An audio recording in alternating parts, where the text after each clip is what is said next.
40 تفسیرہ غوث اعظم نے اور بیان کی تھیں. کتنی ہو گئی؟ 40 جمع 11 51 تفسیرہ بیان ہوئی. حضور سیدنا غوث اعظم نے نہیں فرمایا کہ بس علم ختم ہو گیا ہے. حضور سیدنا غوث اعظم نے فرمایا اے تہائی کال ہون بیان کر دیا حال. اور اتنے علم ختم نہیں. 51 تفسیرہ پیران پیر پہ بیان کردہ ہے، کیونکہ میرے آقا کا فرمانے والقرآن جامع بجمیعہا، اے سب کچھ قرآن کے اندر موجود ہے. فرمایا ایک حال ہے اور حال بیان کر دیا. اور ابن جوزی کا کیا حال ہے؟ ابن جوزی تے وجہ تاری ہو گیا، کپڑے پھاڑے. اس نے کیا میں کیا سمجھدا ہوں تے ایک ایڑی شاید ہے. پیر ہوندا ہی ہوے جڑا قرآن پڑھنے والا ہوے، قرآن سمجھنے والا ہوے. میں گل یہ عرض کر رہا ہوں کہ پیراں وچ حضور سیدنا غوث اعظم دا او مقام ہے جویں نبیاں دے وچ ساڈے نبی دا مقام ہے. کہ فرمایا تلک الرسل فضلنا بعضهم على بعض منهم من کلم اللہ ورفع بعضهم درجات. فرمایا اے رسولوں دی جماعت، فضلنا اسا فضیلت دیتی ہے. یہ کون پہ فرماندہ ہے؟ رب پہ فرماندہ ہے. اسا فضیلت دیتی. ہن اتوں یہ پتہ چلدا شاید کسی دے ذہن وچ ہوے بھی اگر اسا حضور دا ذکر نہ کریے تو حضور دا ذکر بلند نہ ہوندا. فرمایا تساں منگتے ہو، منگتیاں نے آقا نو کی دینا ہے. فرمایا فضلنا، اے اسا خود فضیلت دیتی ہے. تے جس نو فضیلت رب دے وے اونوں گھٹا کون سکدا ہے؟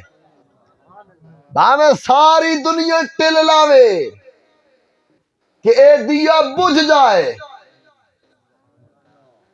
فرمایا اے دیا بجھن واسطے نہیں آیا. تے فرمایا فضلنا اسا فضیلت دیتی ہے. اپنے محبوب نو اسا فضیلت دیتی، بعض نو بعض تے فضیلت دیتی. فرمایا ورفع بعضهم درجات.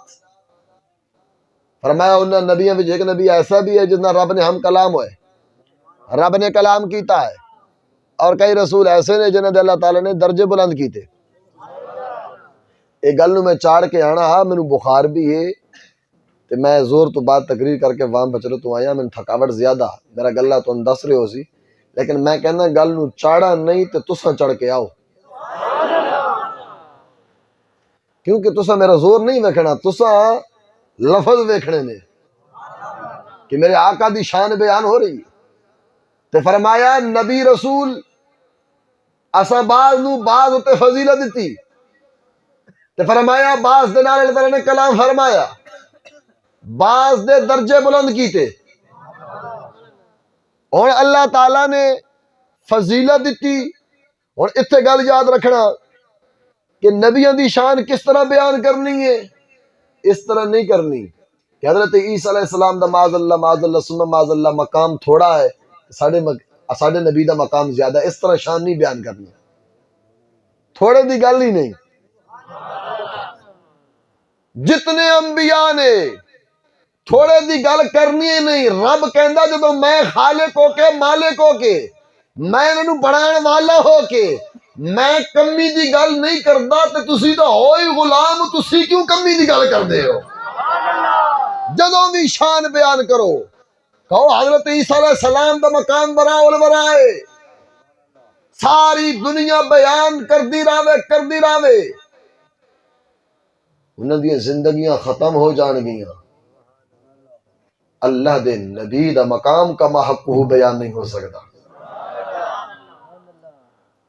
اور یہ قرآن کہندا ہے کہ نبیوں نو اللہ تعالی نے مقام ہی ایسا عطا کیتا ہے کہ حضرت آدم علیہ السلام تو لے کے حضرت عیسیٰ علیہ السلام تک جتنے بھی نبی آئے نے تمام دا یہ مقام ہے، تمام دی یہ عظمت ہے، تمام دی یہ رفت ہے کہ اللہ تعالیٰ نے انہوں اے درجے عطا کیتے کہ ساری دنیا بیان کر دی راوے، بیان کر دیا انہوں نے زندگیاں ختم ہو جان گیاں، انہوں نبیوں دی شان کا محقوہ بیان نہیں ہو سکتی۔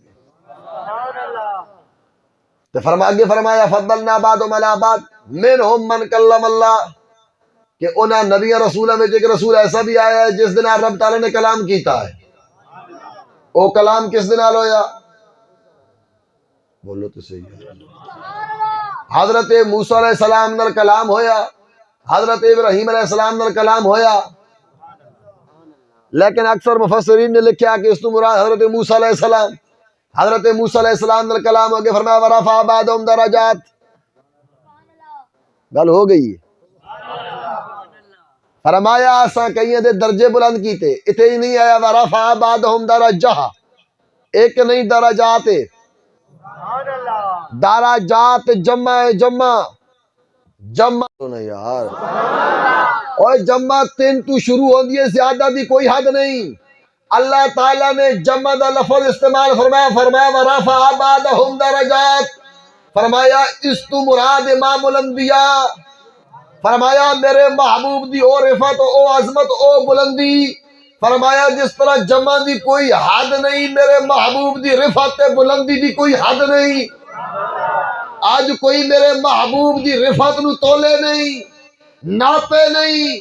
او کیڑا امت یہ جڑا کہہ دے کہ نبی علیہ السلام دا علم جزئی ہے، اتنا علم عطا کیتا ہے، اگر کلیت کتنا دیتا ہے؟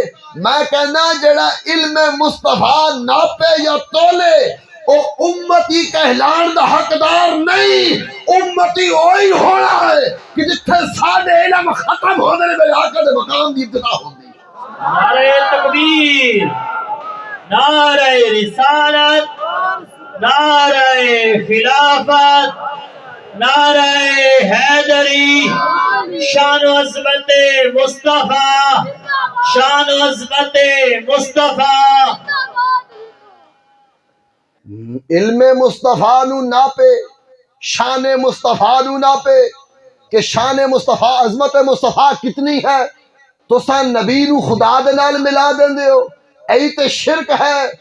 اساڈے تے شرک دے فتوے اس واسطے لائے جاندے نے کہ عظمت مصطفیٰ بیان کرو لیکن حد وچ رہو۔ میں کہنا اسا حد وچ رہنا چاہنے ہاں، لیکن سوچ کے جواب دینے مصطفیٰ دی حد بیان تے کرنا، مصطفیٰ دی حد تے بیان کر۔ رب کے فرمانا ورفعنا لک، اسی کہنے ہیں محمد مصطفیٰ اے رب دے حبیب جے۔ اگر شریک ٹھہرائیے، ایک تے ہے شرک، ایک ہے کفر، لیکن دوسرے یہ کہ اس دنال نبی علیہ السلام دی شان بیان نہیں ہونی۔ شریک ٹھہران دے نال عظمت مصطفیٰ نہیں، رفعت مصطفیٰ نہیں، رفعت مصطفیٰ اس دے اندر ہے کہ حبیب خدا نے۔ شریک کون ہوندا ہے؟ شریک کا جان دے ہو نا بھئی شان، اگر دوسرے دن پھر میں نقصان کرنا تو برداشت کر سن، چلو اگر انہوں نے حوصلہ ہویا برداشت کر لیں، تیسری دفعہ برداشت کریں گے تو کہیں گے استاد جی سودا ملو وارہ نہیں کھاتا، باقی ہر ہفتے بعد تو 10,000 15,000 کا نقصان کرتا ہے، اس واسطے تو اپنا لاکھ روپیہ لو، جتنا تو حق بنتا ہے تو لو۔ میں تواڈے نال کاروبار نہیں کرنا چاہتا، یہ ہوتا ہے شریک۔ اور گھر کہنا یہ چاہنا کہ شریکاں نال حساب ہوندے نے، شریکاں نال حساب ہوندے نے، حبیباں نال حساب نہیں ہوندے۔ فرمایا حبیب تو میرا شریک نہیں، شریک دے نال حساب ہوندا جے، حبیب تو تے میرا حبیب ہوئے، مولا میں حبیب، فرمایا ہاں تو حبیب، یا اللہ میں چند توڑنا چاہنا، فرمایا حبیب توڑ دے، مولا میں جوڑنا چاہنا، فرمایا حبیبہ جوڑ دے، مولا ڈبو یا سورج میں واپس موڑنا چاہنا، فرمایا حبیبہ موڑ دے، مولا میں ہن سورج نو غروب کرنا چاہنا، فرمایا حبیبہ غروب کر دے، میں کہنا اگر شریک ہوں دے شریکاں نال حساب ہوں دے، رب دے حبیب نے کیا مولا میں چند توڑنا چاہنا، مولا میں چند جوڑنا چاہنا، رب نے کیا تو حبیب ہے شریک نہیں، توڑ نہیں، توڑ دے، جوڑ نہیں، خلافت